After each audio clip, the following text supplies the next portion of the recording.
In the beginning was the Word, and the Word was with God, and the Word was God. In him was life, and that life was the light of all mankind. The light shines in the darkness, and the darkness has not overcome it.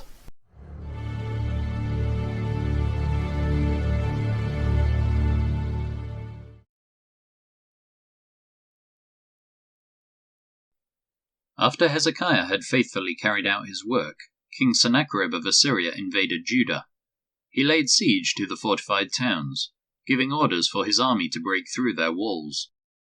When Hezekiah realized that Sennacherib also intended to attack Jerusalem, he consulted with his officials and military advisors, and they decided to stop the flow of the springs outside the city.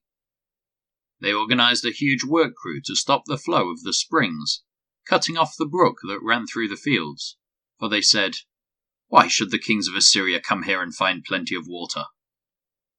Then Hezekiah worked hard at repairing all the broken sections of the wall, erecting towers and constructing a second wall outside the first. He also reinforced the supporting terraces in the city of David, and manufactured large numbers of weapons and shields. He appointed military officers over the people, and assembled them before him in the square at the city gate. Then Hezekiah encouraged them by saying, "Be strong and courageous. Don't be afraid or discouraged because of the king of Assyria or his mighty army. For there is a power far greater on our side. He may have a great army, but they are merely men. We have the Lord our God to help us and to fight our battles for us." Hezekiah's words greatly encouraged the people. While King Sennacherib of Assyria was still besieging the town of Lachish, he sent his officers to Jerusalem with this message for Hezekiah and all the people in the city. "This is what King Sennacherib of Assyria says. What are you trusting in that makes you think you can survive my siege of Jerusalem? Hezekiah has said, 'The Lord our God will rescue us from the king of Assyria.' Surely Hezekiah is misleading you, sentencing you to death by famine and thirst. Don't you realize that Hezekiah is the very person who destroyed all the Lord's shrines and altars? He commanded Judah and Jerusalem to worship only at the altar at the temple, and to offer sacrifices on it alone. Surely you must realize what I and the other kings of Assyria before me have done to all the people of the earth. Were any of the gods of those nations able to rescue their people from my power? Which of their gods was able to rescue its people from the destructive power of my predecessors? What makes you think your God can rescue you from me? Don't let Hezekiah deceive you. Don't let him fool you like this. I say it again. No god of any nation or kingdom has ever yet been able to rescue his people from me or my ancestors. How much less will your God rescue you from my power?" And Sennacherib's officers further mocked the Lord God and his servant Hezekiah, heaping insult upon insult. The king also sent letters scorning the Lord, the God of Israel. He wrote, "Just as the gods of all the other nations failed to rescue their people from my power, so the God of Hezekiah will also fail."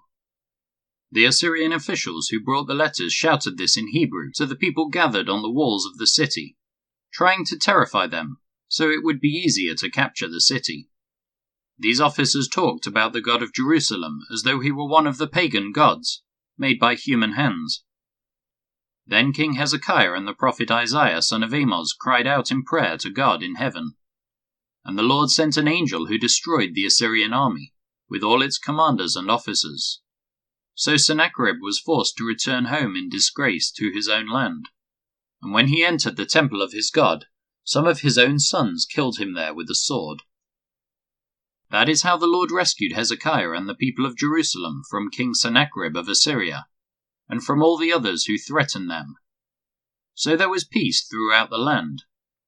From then on, King Hezekiah became highly respected among all the surrounding nations, and many gifts for the Lord arrived at Jerusalem, with valuable presents for King Hezekiah too. About that time, Hezekiah became deathly ill. He prayed to the Lord, who healed him and gave him a miraculous sign. But Hezekiah did not respond appropriately to the kindness shown him, and he became proud. So the Lord's anger came against him and against Judah and Jerusalem. Then Hezekiah humbled himself and repented of his pride, as did the people of Jerusalem. So the Lord's anger did not fall on them during Hezekiah's lifetime. Hezekiah was very wealthy and highly honored. He built special treasury buildings for his silver, gold, precious stones and spices, and for his shields and other valuable items. He also constructed many storehouses for his grain, new wine, and olive oil. And he made many stalls for his cattle, and pens for his flocks of sheep and goats. He built many towns and acquired vast flocks and herds, for God had given him great wealth. He blocked up the upper spring of Gihon, and brought the water down through a tunnel to the west side of the city of David, and so he succeeded in everything he did. However, when ambassadors arrived from Babylon to ask about the remarkable events that had taken place in the land, God withdrew from Hezekiah in order to test him, and to see what was really in his heart. The rest of the events in Hezekiah's reign and his acts of devotion are recorded in the vision of the prophet Isaiah son of Amoz, which is included in the book of the kings of Judah and Israel. When Hezekiah died, he was buried in the upper area of the royal cemetery, and all Judah and Jerusalem honored him at his death, and his son Manasseh became the next king. Manasseh was 12 years old when he became king, and he reigned in Jerusalem 55 years.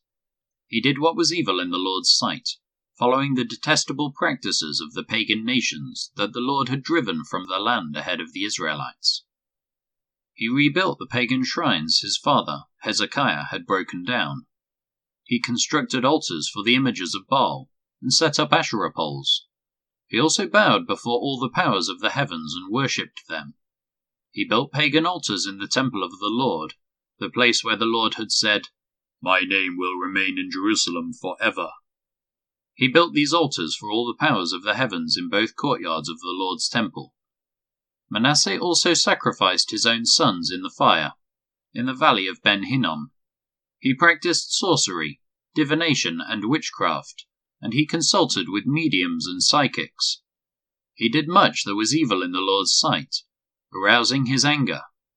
Manasseh even took a carved idol he had made and set it up in God's temple, the very place where God had told David and his son Solomon, "My name will be honored forever in this temple and in Jerusalem, the city I have chosen from among all the tribes of Israel. If the Israelites will be careful to obey my commands, all the laws, decrees, and regulations given through Moses, I will not send them into exile from this land that I set aside for your ancestors." But Manasseh led the people of Judah and Jerusalem to do even more evil than the pagan nations that the Lord had destroyed when the people of Israel entered the land. The Lord spoke to Manasseh and his people, but they ignored all his warnings. So the Lord sent the commanders of the Assyrian armies, and they took Manasseh prisoner. They put a ring through his nose, bound him in bronze chains, and led him away to Babylon. But while in deep distress, Manasseh sought the Lord his God, and sincerely humbled himself before the God of his ancestors.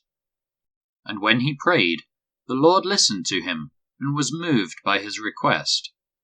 So the Lord brought Manasseh back to Jerusalem and to his kingdom. Then Manasseh finally realized that the Lord alone is God. After this, Manasseh rebuilt the outer wall of the city of David, from west of the Gihon spring in the Kidron Valley to the Fish Gate, and continuing around the hill of Ophel. He built the wall very high, and he stationed his military officers in all of the fortified towns of Judah. Manasseh also removed the foreign gods and the idol from the Lord's temple. He tore down all the altars he had built on the hill where the temple stood and all the altars that were in Jerusalem, and he dumped them outside the city. Then he restored the altar of the Lord, and sacrificed peace offerings and thanksgiving offerings on it. He also encouraged the people of Judah to worship the Lord, the God of Israel. However, the people still sacrificed at the pagan shrines, though only to the Lord their God. The rest of the events of Manasseh's reign, his prayer to God, and the words the seers spoke to him in the name of the Lord, the God of Israel, are recorded in the book of the kings of Israel. Manasseh's prayer, the account of the way God answered him, and an account of all his sins and unfaithfulness are recorded in the record of the seers. It includes a list of the locations where he built pagan shrines and set up Asherah poles and idols before he humbled himself and repented. When Manasseh died, he was buried in his palace. Then his son Amon became the next king. Amon was 22 years old when he became king, and he reigned in Jerusalem 2 years. He did what was evil in the Lord's sight, just as his father Manasseh had done. He worshipped and sacrificed to all the idols his father had made. But unlike his father, he did not humble himself before the Lord. Instead, Amon sinned even more. Then Amon's own officials conspired against him and assassinated him in his palace. But the people of the land killed all those who had conspired against King Amon, and they made his son Josiah the next king.